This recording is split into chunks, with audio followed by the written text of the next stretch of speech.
So today, we're going even deeper down the rabbit hole in Delphi.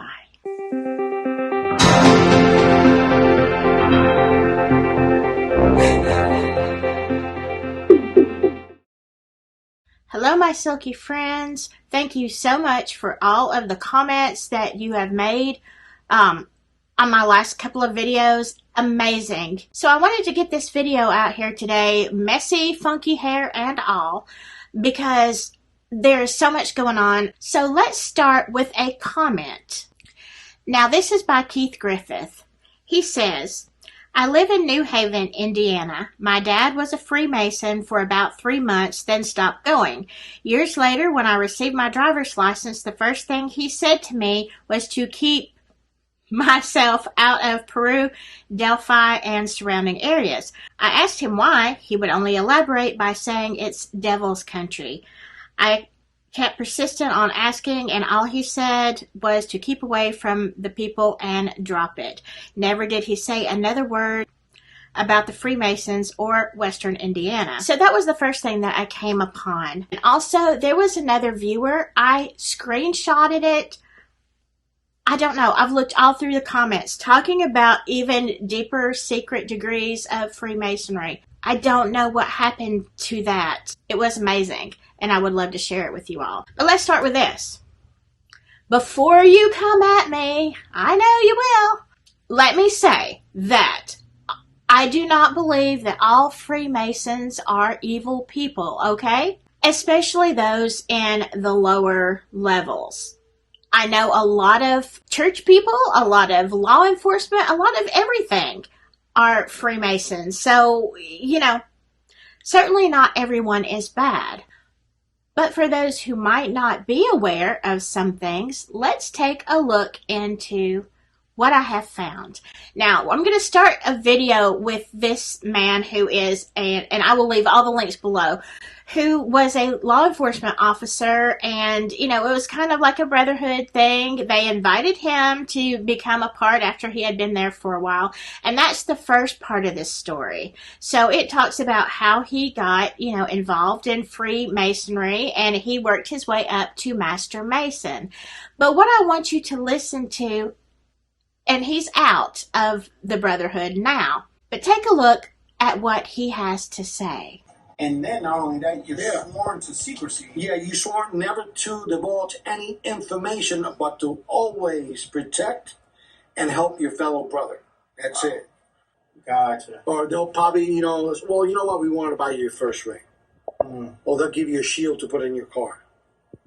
You know what I mean? So everybody sees that your brother, leave you alone. You get special privileges, you know, you get pulled over, cop, have a nice day. Because they're all, So the ultimate goal here is that if anybody ever, I guess, approaches somebody, right, stay far away from this. Oh, you're going to have to stay far away from them and run. Don't stay close, because, see, the problem with that is they use the actual word brotherhood as an advantage to them. What? But he's a Freemason.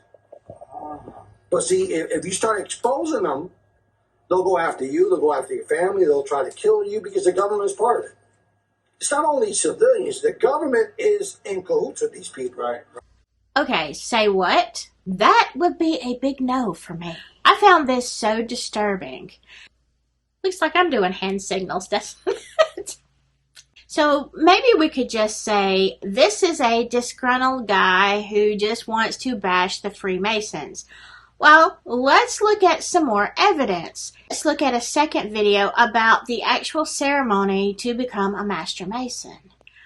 I found this shocking. Furthermore, do I promise and swear that I will not speak evil of a brother Master Mason, neither behind his back nor before his face, but will apprise him of all approaching danger if in my power.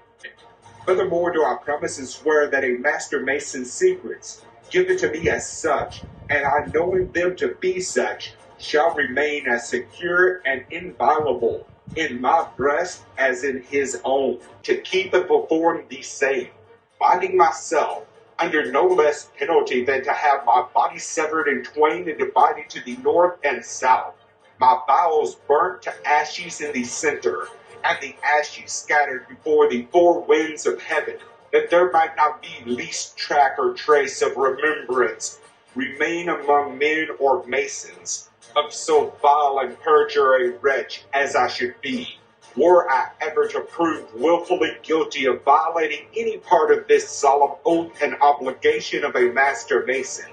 All right, whoa. So are all of these people just, making this up? Let's look at a completely secular documentary that was done out of the UK. The Freemason is now a changed man.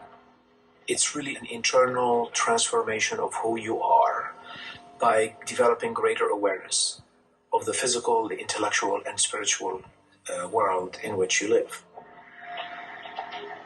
And if the initiate reveals any of its mysteries, the penalty is severe.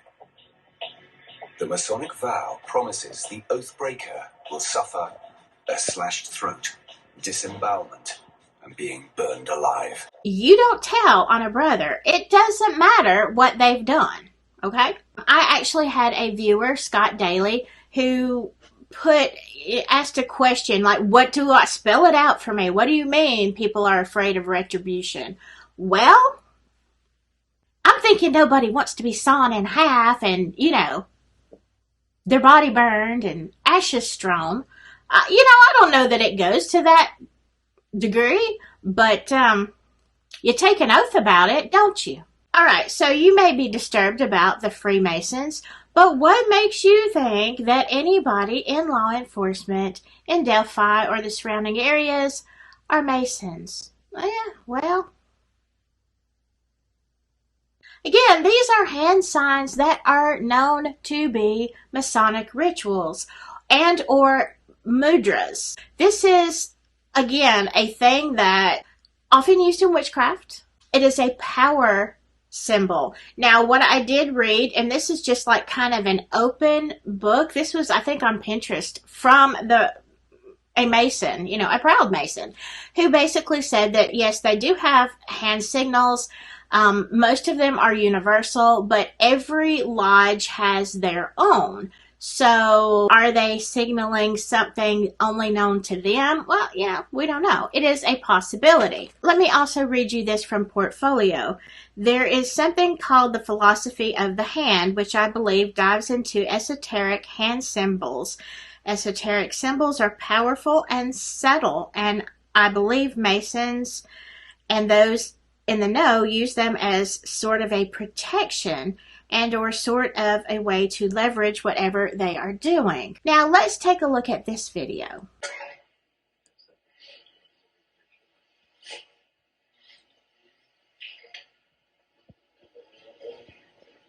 Okay, I thought it was very weird that you have all three of these guys standing there with their hands, this way, left over right. And some of you said in the comments on the hand signals video that this is just a way that people, men stand this way and do this in the Midwest. But why do they? That is my question. Is it a league of Freemasonry? Because you wouldn't necessarily know. Is that why you have a lot of people in this same pose?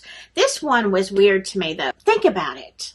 Unless these guys are all left-handed, you do everything with your right hand. Most people do. If you're going to say, hey, wait, whatever, if you're going to protest, if you're going to make any kind of gesture, it's probably going to be with your right hand. But they've got their left one covering it. So you can't easily protest, can you? I'm just wondering. I don't know.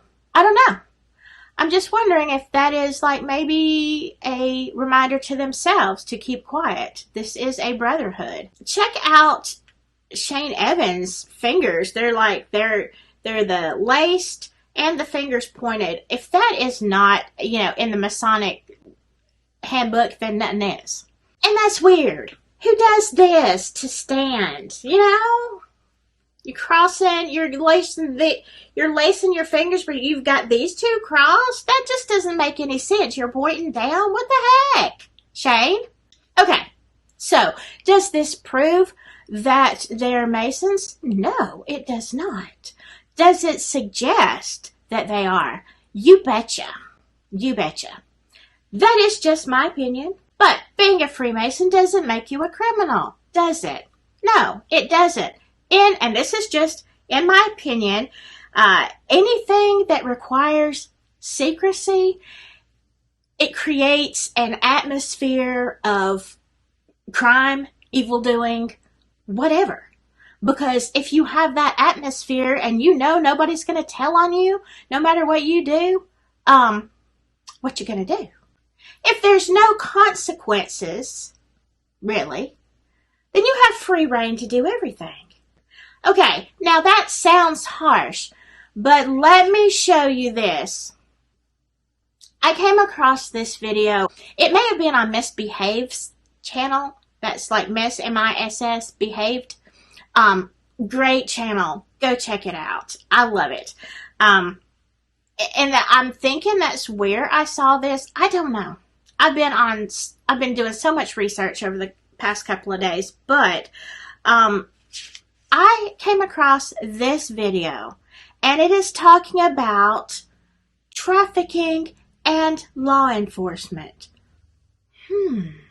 It is a rabbit hole and depends on how far you want to go down. In his study with Cleveland State, Dr. Bach collected data from offenders caught on the darknet, a web of password-protected pages not accessible to the general public. So a lot of times we think of them as an other. But that's wrong. The profile, typically a white male, varying socioeconomic status, and mostly connected to law enforcement, like officers, firefighters, and public officials. When you think that this is a crime that's hidden in plain sight from trusted people right around you, that's very difficult to stomach. They hide behind who they are and what they are, their title. Living most of her life as a human trafficking victim, Annette Mango confirms people she thought could protect her wouldn't. Instead, they participated. And they would say that they're human too. You know, that's their work. Being a policeman is their job like any other person is a job, but when they're off, that has nothing to do with anything else. A big part of why it's so hard to get out, though 3 years ago, she did. It's been remarkable. Okay, are you as blown away with that as I was? I mean, this woman is clearly saying it is, you know, a big thing. It's not even just a local department. If we cannot trust the people who say that they are here to serve and protect us, then what choice do we have but to speak and to give these children a voice? Like, who's going to do it? If they don't do it, and that's your dang job, if we can't count on you, who is going to? Now, if you think that's bad, let's go on to Morgan County, Indiana. Jeez Louise. Let's talk about a guy named Luke Jobs. Now, Luke, good old Luke, he was a 911 dispatcher and a volunteer for the Paragon Volunteer Fire Department. Yay, Luke Jobs, you're a great guy! Woo woo! Not so fast. Now, good old Luke was arrested for, oh no, CP, child. Yeah, so good old Luke is there, you know, dispatching for 911. Does that make you nervous? Because it does me. What could you cover up? What could you not respond to so quickly? Huh? Tell us, Luke. And this is what you have working for you. Now, are there bad people in every line of work? Of course there are. There are good people. There are bad people. This just kind of hits home, this whole video that we just watched with this testimony of this woman who, you know, was involved in this for years. No, it is probably not every member of law enforcement or other agencies. I'm sure there are some good guys in there. But is it a widespread problem? Apparently. And you know what? Who's gonna tell on ya? Do you see where I'm coming from? Okay, come at me. I know. I cannot prove any of this. I cannot prove anybody is or is not a Mason. or that what they're doing is bad, or that they are covering up anything. What I'm saying is it's mighty sus. And I will stand by that. We have a lot more to cover in Delphi before we jump into anything else. Anyway, tell me what you think. I know you're going to, and I appreciate, no matter what, every single one of you. And remember, give some love to some other channels and stay silky.